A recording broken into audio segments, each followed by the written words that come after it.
Nous sommes ici à Demoudoula, dans une banlieue de Conakry. Dans cette concession habitent plus de 4 familles. Pour faire la cuisine et autres activités qui nécessitent le feu, les femmes utilisent le charbon de bois.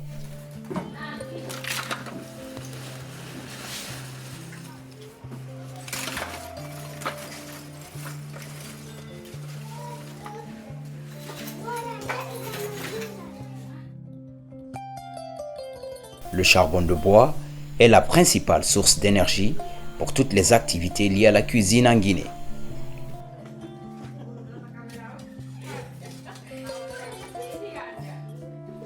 J'utilise le charbon de bois comme source d'énergie pour faire le repas et pour beaucoup de choses, pas juste pour le repas, je l'utilise pour chauffer de l'eau, pour chauffer beaucoup de trucs et préparer.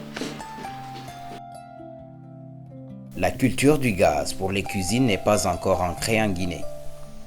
Les résidus de bois laissés par les menuisiers servent de combustible dans de nombreux foyers en province.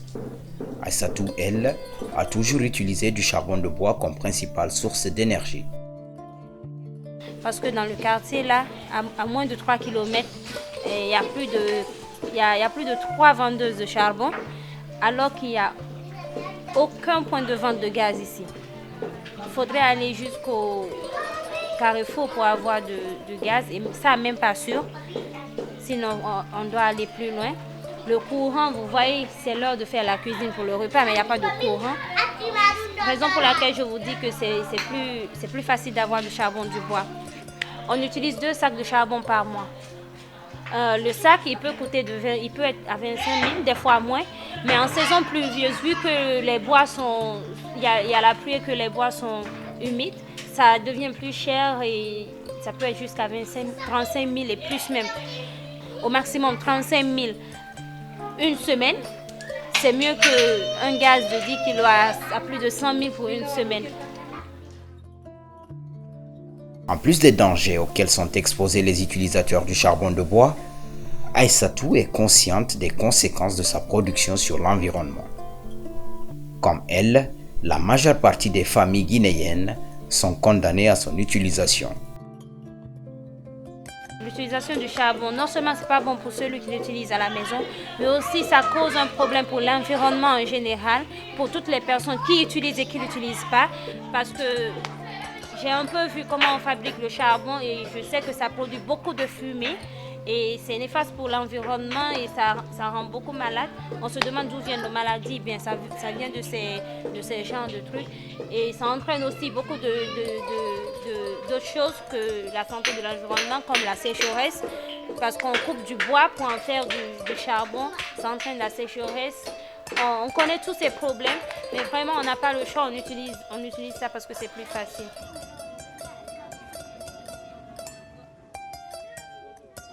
Quelque part dans le quartier, à environ 50 mètres de chez Aïssatou, un premier lieu de vente de charbon de bois. Dans cette baraque communément appelée Paka, le charbon de bois est vendu en sac de 50 kg et en tas d'1 kg.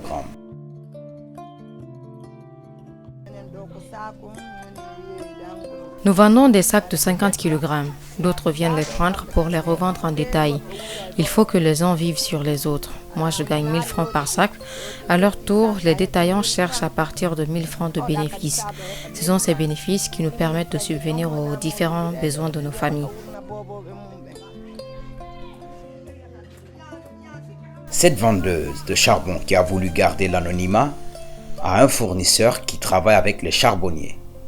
Elle, son travail consiste à écouler le produit.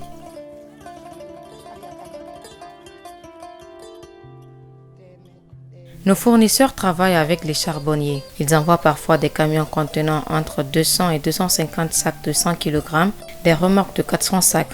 Avec les minibus, ils peuvent envoyer entre 60 et 70 sacs de 100 kg.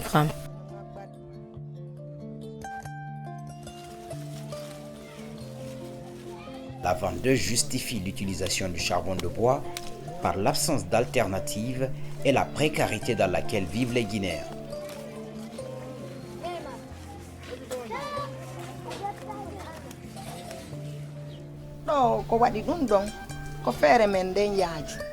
Le manque de moyens des Guinéens est la cause principale de l'utilisation du charbon de bois.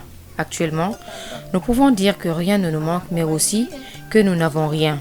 De nos jours, dans d'autres pays, pour faire la cuisine, ils utilisent l'électricité ou le gaz. Tandis que chez nous, sans le charbon de bois ou le bois, il est impossible de faire quoi que ce soit en matière de cuisine. Donc il n'y aura pas de quoi manger.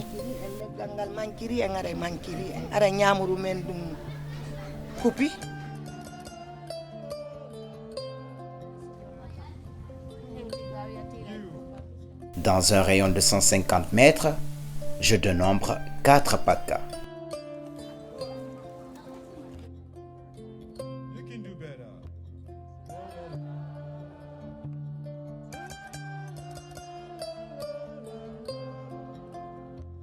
Dans le but de comprendre la production du charbon de bois, me voilà en route pour la préfecture de Dubreka, une ville située à environ 50 km de la capitale Conakry.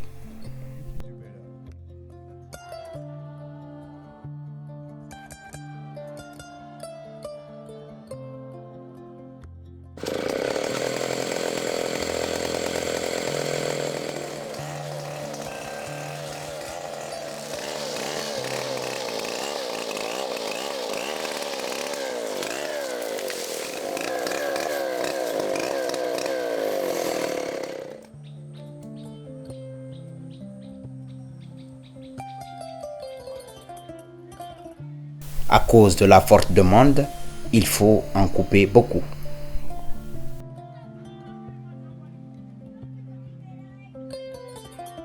Cette coupe abusive du bois entraîne une destruction de la flore et de la faune. Elle contribue au réchauffement climatique à travers la désertification. Kamfori Bangoura est bûcheron. Il estime que des arbres doivent être plantés pour des fins d'exploitation.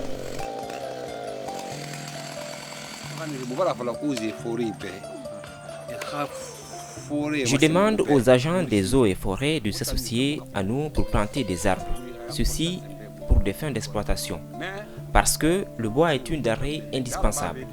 Si tu as un lieu où toi-même tu as planté, tu peux le récolter sans problème pour satisfaire les besoins de la société et tes propres besoins sans que cela n'ait de conséquences néfastes sur l'environnement.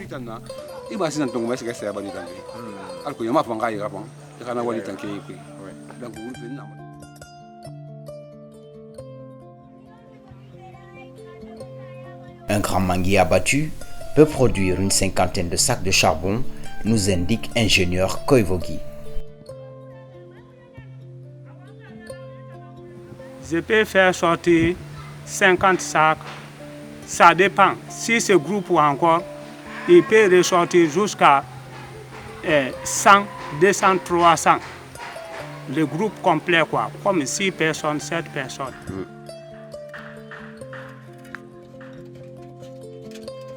Après la coupe du bois, le charbonnier passe à la préparation du four à charbon. À défaut d'alternative, l'utilisation du charbon de bois est un mal nécessaire pour les Guinéens. C'est du moins ce que pense ingénieur Koivogi. Il y a beaucoup de personnes qui vont mourir. Parce que, avant tu dis bois, le petit bois c'est grand bois, non? Oui. Mais s'il n'y a pas bois, il n'y a pas charbon. Tu ne peux pas faire nourriture, tu ne peux pas préparer nourriture. C'est ça on prépare nourriture. Mais même quelqu'un va me dire qu'il ne faut pas faire la nourriture et mange. Sauf maintenant les blancs qui ont les moyens, parce que tu as courant. Si vous avez courant, s'il y a courant, on peut laisser. Mais s'il n'y a pas de courant, tu veux, tu ne veux pas, les gens. Parce que tu ne peux pas, tu peux dire le charbon, il ne faut pas brûler, mais tu ne dis pas encore il ne faut pas brûler le bois. Or que c'est la même bois. C'est ça. Non loin du lieu de travail de l'ingénieur Koivogi, Fodessila a toute une autre manière de faire le charbon de bois. On coupe le bois, après le coupage, on transporte, on met d'abord, après après finir de transporter, on met d'abord le moteur en bas. Comme vous voyez, c'est le moteur qui est en bas comme ça. Voilà le moteur. Maintenant, on continue à faire la ronde avec les bois, après tout. On met maintenant les feuilles qu'on a coupées comme ça, là, on met ça. Après ça, on met la terre. Mais c'est le bois là qu'on doit mettre ici au beau milieu. Parce que c'est le bois là qui fera l'indication pour ne pas que la terre tombe sur le moteur. Le bois là. C'est ça qui... C'est la route ça.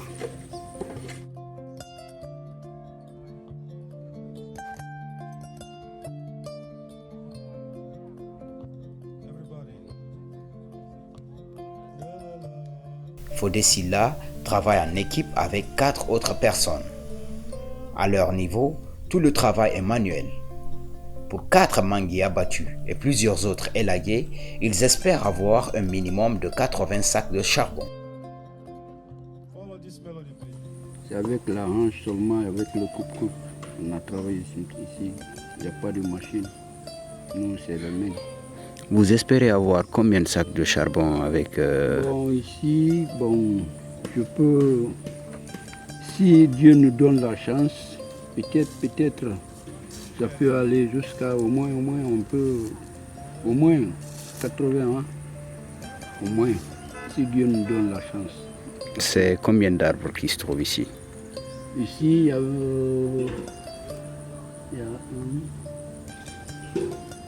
2, il y a 3, il y a 4, plus les arbres, 4 seulement, qu'on a découpé en bas. Ici, là, on a taillé les arbres, les bois.